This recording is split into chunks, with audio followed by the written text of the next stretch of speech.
Okay, so I was in a situation with a buyer recently. They came by to take a look at one of the properties that I represented. Let's say the property kind of fit what these guys are looking for almost to a T. It was almost as if they kind of dreamt the property, kind of checked off all the boxes of what these guys were looking for. But kind of here's where the problem starts. They got a home that they have to sell. They haven't even put the property on the market, and they're working with an agent that's taking them out, showing them properties that hasn't even taken the time to discuss what the process might even look like for them. That, coupled with the fact that we're in a market that's hot, we got limited inventory, chances are financing is probably not an issue for this buyer, but I don't really have any evidence to support that at this point. And to my understanding, they have yet to even talk to a mortgage broker about the process. It's a difficult situation, and unfortunately, they're tied to an agent who likely is not going to guide them to put them into an optimal situation. This is what I would call the real estate catch-22. Do I buy first or do I sell first? Okay, so the first thing to remember is that every situation is unique. No two buyers and no two sellers are in the same circumstance. And any agent who tells you otherwise is just not being forthright with you. I encourage you to consider your options that you might have available to you. Maybe you're in a circumstance where you have the ability to rent the property for a period of time. Maybe you're in a circumstance where you have the ability to borrow against the equity in order to help you bridge you to the property that you're looking to purchase. However, in that circumstance, I would be cognizant of the fact that the amount of leverage that you have on the first property, because it potentially could affect the terms on the property that you're ultimately looking to transition into. See, the problem that you run into is if you try to make it a single event, you potentially could get stuck. And here's what I mean by that. Okay, so let's say that you're selling your property. You have an escrow with the buyer, and then you go out and find that perfect home. You go to the seller and say, hey, Mr. Seller, I love your property. I want to purchase it. I'm willing to pay you fair market value for your property. However, I've got this home that I have to sell first. I need for you to take a contingency on this property to sell. Chances are, in order for them to make that happen, there has to be some sort of enticement for the seller to take the property off the market for the 30 to 60 days so that you can market and sell your property. Most circumstances, that's probably going to be in the form of a higher price point to the seller. So let's say that he accepts that. So what happens now when the buyer for your home comes back and wants to renegotiate? Say that he's asking for a $10,000 price concession. Maybe it's a result of a change in the market. Maybe it's an issue with the property inspection. All of a sudden, now the property inspection says that he needs a new roof, or there's issues with the electrical system, or whatever. It really doesn't matter. Or maybe it's a circumstance where the buyer's financing has changed and now they need assistance in order to be able to close on the property. Really could be hundreds of different things.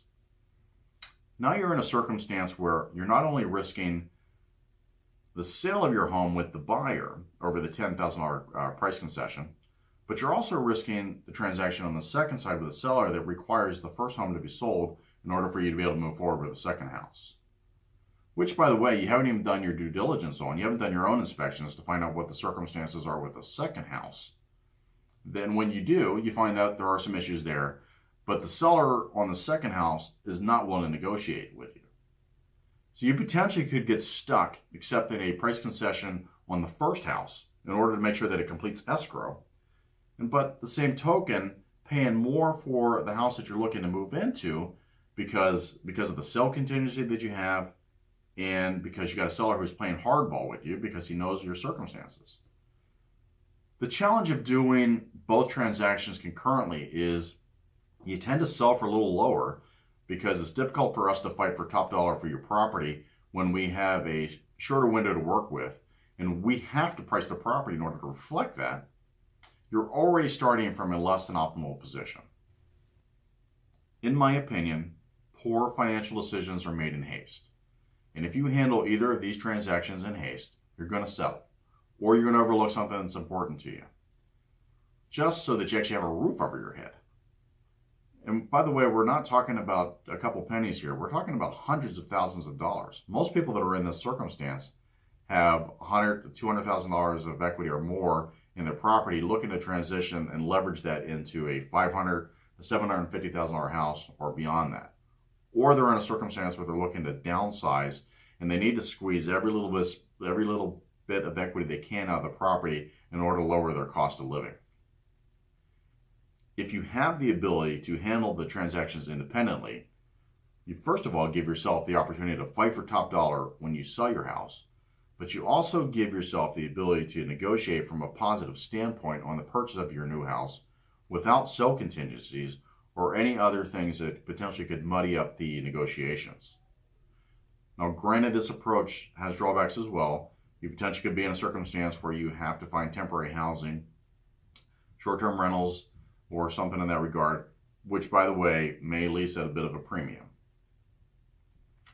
So I'm not saying this is the perfect solution, but if you do have options, I recommend that you at least evaluate the options and consider what it might look like. And consider the financials. I can help you with those discussions and develop a game plan that actually works for you. And at the very least, work with a real estate broker who will help to analyze the data so that you can make an informed decision. Not all agents will do this, or quite frankly, are even capable of doing so. But let's get help from professionals that will consult with you to help you streamline the process without making blanket statements that one way is better than the other, without taking the time to understand what your current situation is and what potential options you might have available to you. If you have any questions about this circumstance or any other, reach out to me. I'm here to help, and I welcome the opportunity to share my insights and experience with you. Or if you need to discuss your current situation, reach out to me. Let's arrange a time to get together. I assure you there are true professionals in the marketplace, and I'd welcome the chance to help to protect your bottom line. Thanks. Have a great day.